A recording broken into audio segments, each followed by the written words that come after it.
Good afternoon, ladies and gentlemen. My name's Jeff Allen. I had the pleasure of joining the Navy with young Billy. And 189 of us went through as the 43rd intake. And we're here to pay tribute to our fallen brother. So, but first and foremost, welcome. And we'd like now to get Dave McLaughlin, Billy's best mate, up to say a few words. Dave? Thanks, Jeff.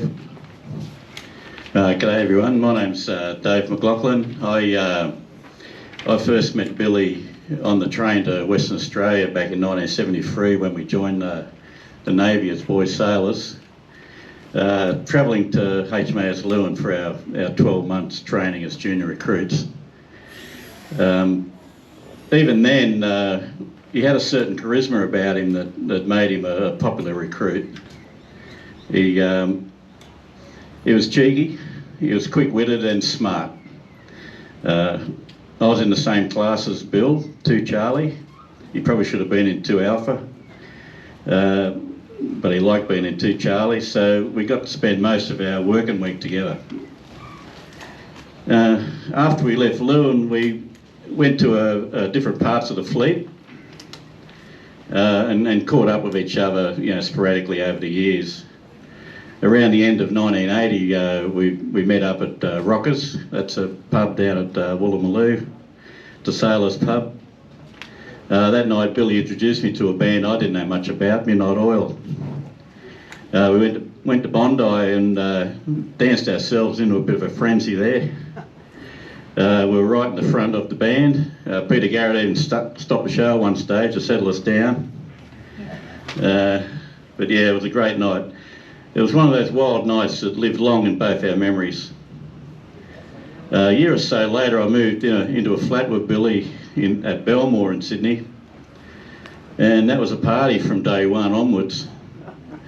I can remember an all-nighter with Billy, Borlo and co, with the oils cranked up to about number 11 on the dial.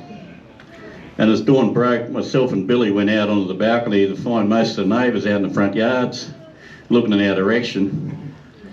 We must have been the neighbours from hell, but geez, we had a lot of fun building that reputation.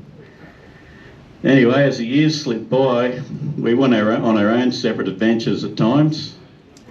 We lived together on and off. We played a lot of war games that sometimes would last for days. Mostly Billy won those. Like I said, he's very smart. Billy was also very well read on many subjects, so we always had interesting conversations. In the lead up to my heading over to Cambodia, we spoke a lot on the phone. Usually he called me about dinner time. And I could tell he had a deep love and respect for the Khmer culture and people.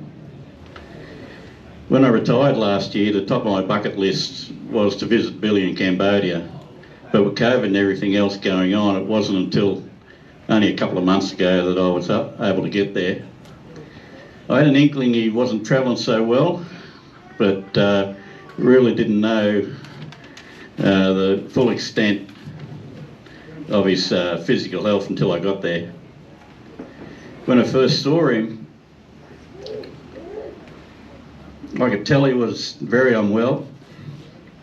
I gave him a hug and he winced in pain. Not long into that first evening together, I let him know that he needed to come home for medical treatment and he could camp at my place as long as he needed. He looked so sick and he was in constant pain. He took up the offer with the help and encouragement of his partner Mo. So with my wife's help, Carol, we booked him on a flight home with me. The few days' travel it took to get him home were, on one hand, hellish for Billy. He was so brave on that trip, and also pretty special in many ways.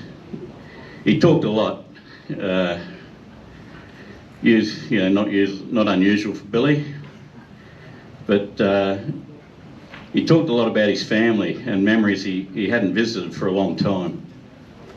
It was a bit like witnessing his life flashing before his eyes. He told me about his dad. who I knew nothing about after all these years. And the story went something like this. Dad was a sapper in the army, clearing mines, unexploded ordnance, that sort of thing, during the Second World War. He got blown up in North Africa, was wounded, treated, sent back to his unit. And then he went to New Guinea and was blown up again and wounded. And in Billy's laconic, cheeky way, he finished the story with, yeah, he wasn't a very good sapper.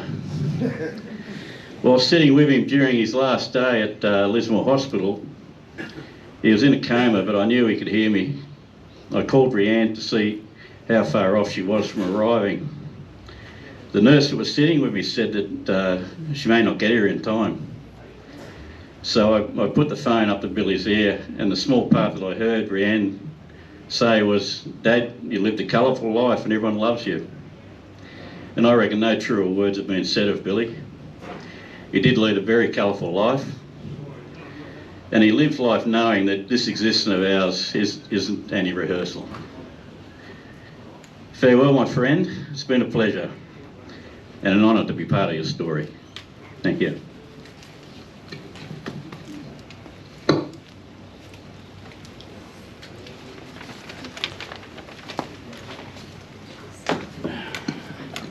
Thanks, Dave. Spoken by a true trooper. Thanks, buddy. Thanks for all you did. Okay, I'm about to ask a lovely young lady, Rianne, and her eldest, Eris, to come up here and have a chat. Thank you.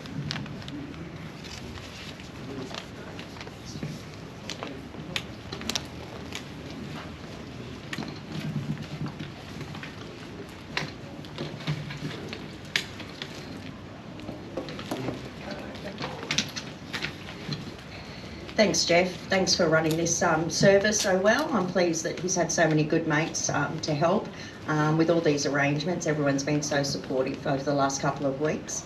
I'm Billy's daughter, Rianne. This is my eldest child, Eris, and she'd like to say a few words. Oh, now? Or you going first? No, now. Oh, you, okay. Well, we could wait. I thought you were going first. Time. Oh, okay. Okay. Hello everyone, thank you all for coming. As my mum said, I'm Alice. I'm the oldest of Bill's grandchildren. While the two of us drifted apart when Granddad moved to Cambodia, when I was young, Granddad and I were very close. Out of my whole extended family, he was one of the people I was closest with. I remember he used to come up to the Sunshine Coast to stay with us every few weeks around Christmas time, every year when he was living in Southport. I looked forward to those few weeks every year. They were some of the best times of my early childhood. We bonded a lot over our shared interest in computer games. Even though most of the time it was just me watching him play, I still had a blast. And being a young boy, I was quite interested in his time in the Navy, so we would chat about that from time to time. When I came out as transgender in late 2020, Granddad was one of the biggest supporters of my transition. At the end of the day, he just wanted to see me happy, like the rest of my family. And while I unfortunately never got to see him since my transition started, I know that in his final moments, he thought of me as a woman, and he completely accepted me for who I was, and that's enough for me. Once again, thank you all. Thanks, Eris. Well done. I just wanted to say a big thank you to everyone for coming today and those joining us online. My big sister Cara, Dad's firstborn's back home in the UK now, but was here at his bedside in the final moments. The timing of them both being in the country couldn't have been planned better if we had tried. Dad seemed to make things fall into place, and luck was often on his side. Often, but not always, and as he'd say, you can't win them all. Dad led a good life, doing what he wanted to do. He did what made him happy. I'll miss discussing the books he was reading, listening to his stories of old and new. I'll miss our regular phone calls. While in Cambodia, he always insisted on calling me so I didn't have to pay for the international calls, but we pretty much always spoke over Facebook Messenger, so it didn't really matter. But I'm sure there's going to be a few times in the future where I wonder why he hasn't called me, but I guess now he's got a good excuse. I wish I had more time to spend with you, Dad, but I'm grateful for the time we did get. I've got a lot of good memories and I know that you'll live on in our hearts. Thank you all again for attending today to pay your respects. Extra special shout out to Dave, just for your genuine kindness, your wisdom and your support. Without you and Kaz, we wouldn't have got him home to have those last few times with him, and I will always owe you for that. So thank you very much. Cheers to Dad.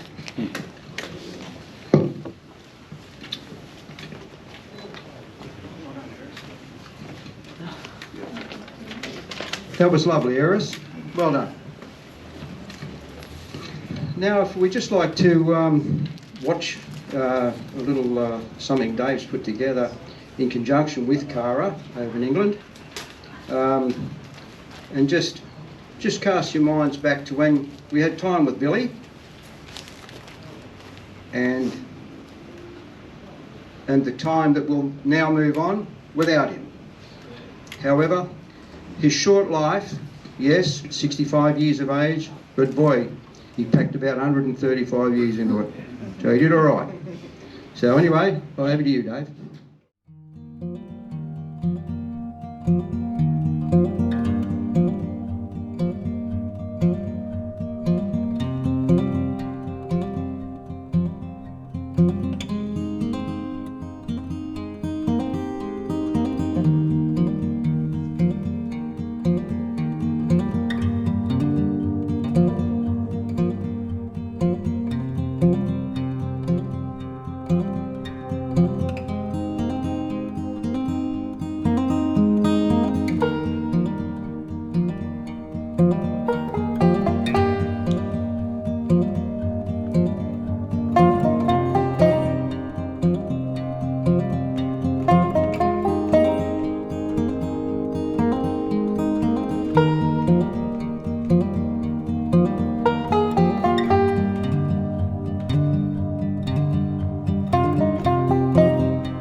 Thanks for that, Dave. That was pretty cool. I don't know about you, but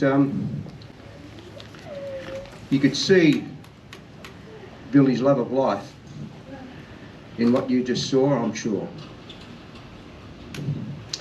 I'd now like to invite his lovely niece. Is that correct? Yeah. Ebony, up to say a few words. Ebony? I'll hold your scotch. No, just It's too early in the day for that.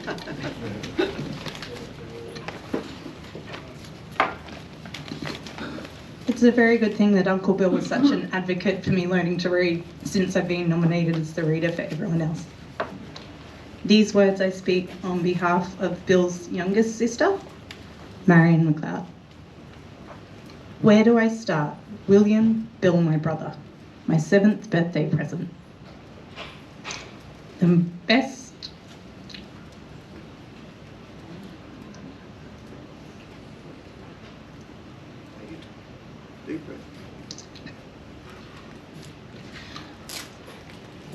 I really should have just skidded it. Our most precious birthday gift I have ever had.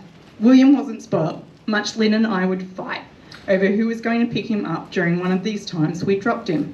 He started crying, luckily, before Mum came in to see why he was crying.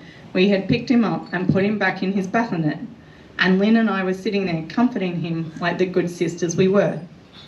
He became a toy. We had a large, lifelike doll, and quite often we would dress him up in doll's clothes and push him around the yard in the old pram that Mum used as a laundry cart. He was a skinny little kid, but he had lots of friends who used to always gather at our house. We weren't just brother and sister, we were best friends. We used to go to the pictures every Saturday. One Saturday, we had been to the pictures. We got to the intersection of the main street, and the street we lived, I paused to check for traffic. William took off across the road. Luckily, there was no traffic. There was a hotel on the opposite side of the road, and they had been doing repairs on the footpath. I ran after William, not realising there was loose gravel. I went down on one leg, the front of the other dragged on the footpath. William came back to help me, blood pouring down my leg, my stocking shredded, trying to work out how I was going to walk 5 blocks to get home. We didn't have a phone, so I couldn't call Mum to pick us up. So with William's help, I struggled along with him asking if they were my good stockings. I didn't care about my stockings. I knew it was going to be a painful walk home. Also, I was slightly pissed off as I had a hot date that night, and now there was no chance of it going to happen. Nothing awkward about your daughter reading this, by the way. In 1970, I decided it was time to leave Warrnambool and travel. I booked my ticket then and went home and told Mum and what I was going to do, and her response was, "Oh yes." William asked me just about every day, was I really going? I'd say yes, and he'd say, please don't go. A few years later, William joined the Navy. He seemed to settle in quite well, or so I thought until there was a knock on my front door. And who should be standing there? My little brother. He said he didn't want to go back. I didn't have a clue what to do, but I had a friend in the Navy, so I called to ask him for his advice. He said, get William back to Victoria. He returned to HMAS Cerberus, and was fine, but he got through and went to spend many years in the Navy. The next time we saw each other was when HMAS Melbourne was in Portsmouth. It was wonderful to spend time with him again. This piece is sent by Lynn's older sister, Lynn Baxter, who is currently in Alaska. My little brother Bill. We were so excited to have a baby brother. I was 10 and he was Marion's 7th birthday present. It's a wonder he survived all the loving we gave him. I can't remember all the little accidents we had, but I remember he was dropped a few times. And I seem to remember eyeing his hand by accident one day. But as you all know, he survived to lead a full and extraordinary life. I loved him so very much, and it is still hard to believe he is gone. We did get to spend time together when Adam, Ted and I would come home for the winters. But then he moved to Cambodia, and then COVID struck. Thank goodness for modern technology and being able to see each other and talk whenever we wanted to over the internet. It didn't matter how infrequently we saw each other. When we got together, it was like we had never been apart. In all our years as brother and sister, I don't ever remember a disagreement or argument about anything. We just loved and accepted each other. I can still hear him saying, "Hello, my beautiful sister." He always answered the phone that way. In 2013, Marion made arrangements for the three of us to take a trip back to Warrnambool. It was the first time in many years, or maybe only time since we were babies, that we took a trip together. It was wonderful, and considering all that has happened since then, I will be eternally grateful for that time we had together. Thank you, sis. Just wish we could have done it one more time. Wish I could be home to say one last goodbye, but not well enough, and dreaded COVID finally got me. Bill, my darling brother, you may be gone, but you will always be in our hearts. Until we meet again, love you.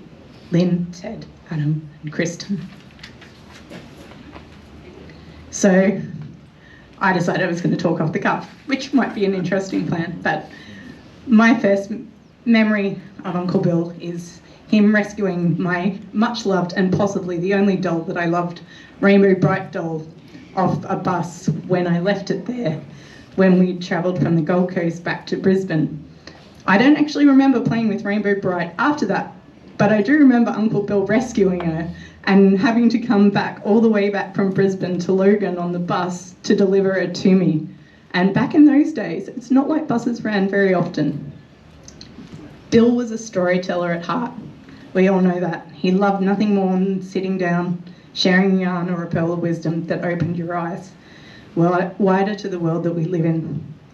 He would have been proud to know that often these were shared between his children, his nieces and nephews in many corners of the world over the years. He always cultivated my love of learning and my love of reading.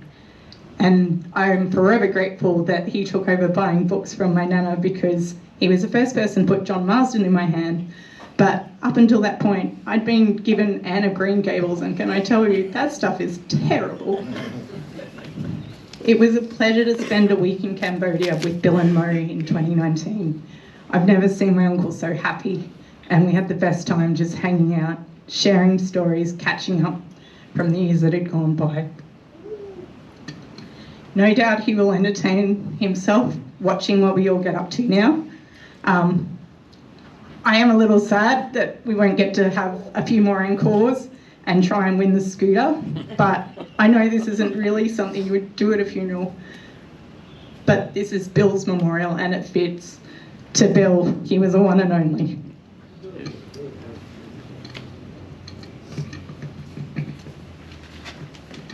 Thank you, Ebony, that was great. And I'm sure Bill would be standing up there with a schooner tipping it back. If not spilling it, he was only a two-pot scream, you know. He used to buy 3 beers, spill 2 on the back one. But we did try and teach him, but very slow runner. I'd like to read out some condolences from high up, as in high up. Retired Admiral Peter Sinclair, also the 35th Governor of New South Wales passes his condolences on to the family, as well as the 43rd. He was our executive officer at HMAS Lewin when we first arrived there, and on the ensuing 12 months afterwards he was there as well. I quite regularly meet up with Peter and his lovely wife Shirley, and he loves talking about the 43rd. And when I said that Billy had passed away, he said, "Densley, I know that name." And I thought, But anyway, it was favourable. So also from retired Commodore and our ex-divisional officer Jim O'Hara from the Stevenson Division, and all of the original Stevenson Divisional staff send their condolences to the family as well as the 43rd intake. Yeah.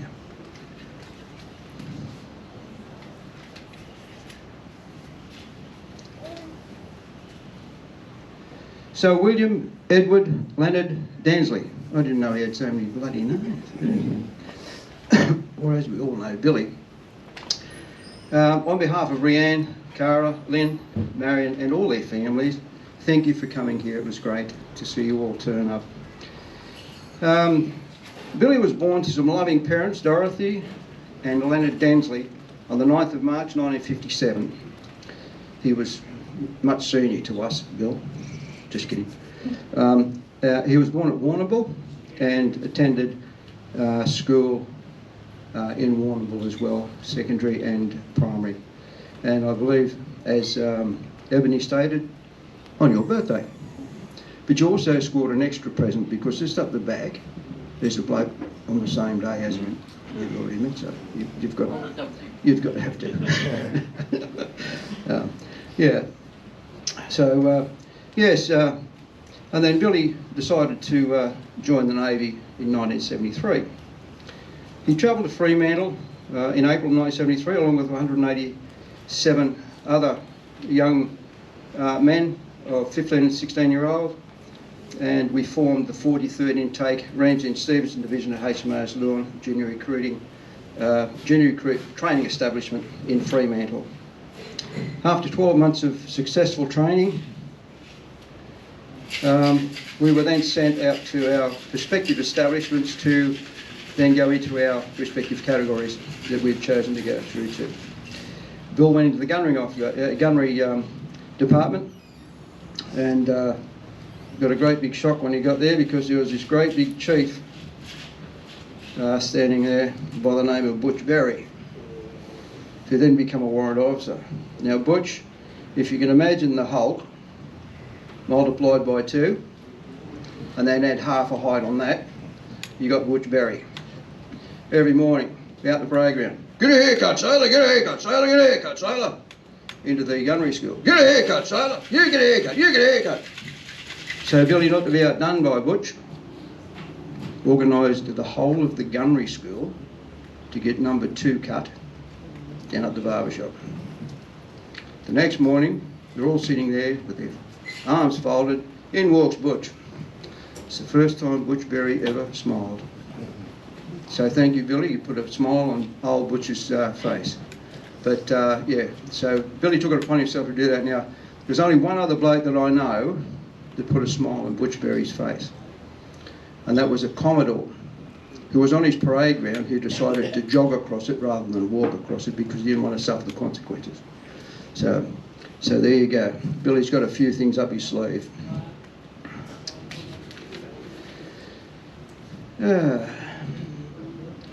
Then we move on to Billy's time in the Navy was spent mainly on the HMAS Melbourne because of his respective training, and also a stint at Watson. And I do believe he had I met him at Albatross at one stage, and I think it was just on secondment down there for a couple of weeks on a bit of a training mission, but we we did share a few beers. And again, he only had 3 beers. Drank one, spilled 2, but all good. So yes.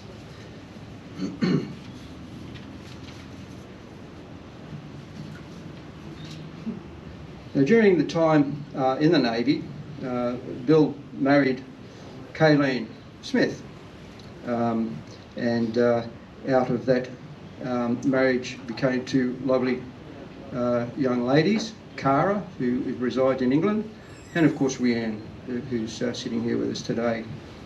Cara was born on the 6th of the 3rd, 1976, and Rhianne on the 30th of the 10th, 1977. Unfortunately, the marriage didn't last, and they decided to go their separate ways.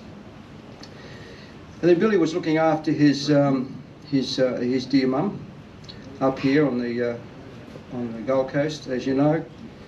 But in the meantime, too, also travelled to India. And when I saw him in Lismore Hospital, we spoke about his travelling around India. Billy was a free spirit. I'm sure you are aware of that.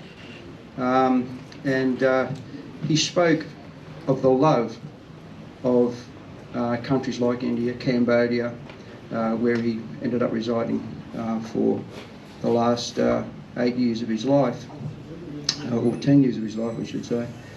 But yeah, he was a true free spirit, old Billy, and he's going to be sadly missed by lots of people, and he'll be a big hole in the 43rd. So, as Dave said, when Dave went over to Cambodia, he didn't like what he saw. And between Dave and the lovely lady sitting down there, Carol, they moved mountains to get Bill back here to get him into some medical care where he was out of the pain that he was suffering badly over in Cambodia. The hospital system over in Cambodia is not all that flash, and they told him he had 6 cracked ribs. Well, he didn't, but never mind. He's gone now, and he passed away, ironically, as the sun rose on the 20th of August of this year. And I'm sure as we reflect, it's a day dawning and a new day dawning, and I think Billy would have only been too pleased the way he went out. Now, Cara and Rianne presented Bill and Kay with 5 beautiful grandchildren, and I'm sure Granddad loved you all. So he spoke very fondly of you all when I spoke with him at Lismore Hospital, and then I had the pleasure of having about a 2.5-hour talk with him on the night before he passed away. So fly high, my friend, and you've crossed the bar for the last time. Your duty's finished. Rest easy.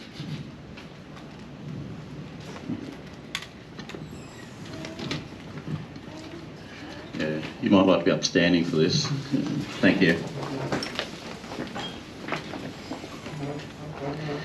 They have no grave but the cruel sea, no flower lay at their heads. A rusting hulk is their tombstone, a fast on the ocean bed. They shall not grow old, as we that are left grow old. Age shall not weary them, nor do years condemn. At the going down of the sun, and in the morning, we will remember them, lest we forget. 43rd boys, come to the front.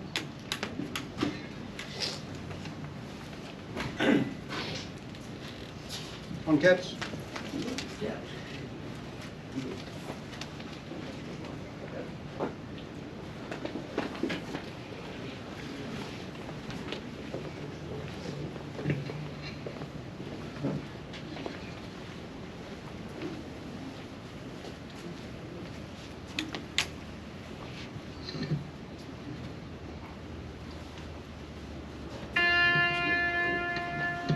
General salute. Present.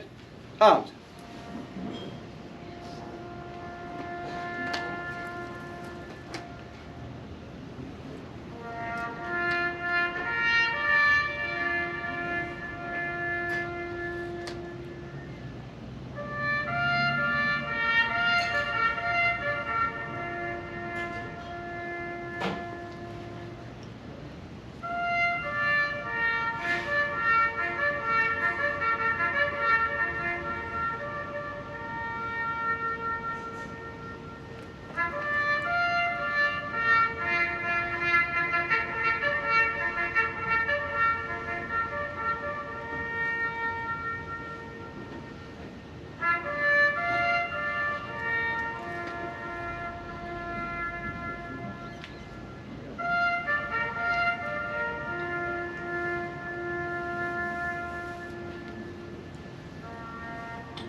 Order.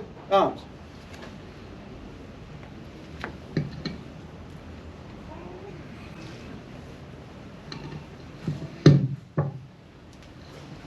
You may be seated. Thank you very much. So, okay, refreshments will be brought out, ladies and gentlemen, and there is a bar up the back. So enjoy a beer and a wine, and a toast to Billy. Thank you very much for your attendance. Appreciate it. All the best. Travel safe.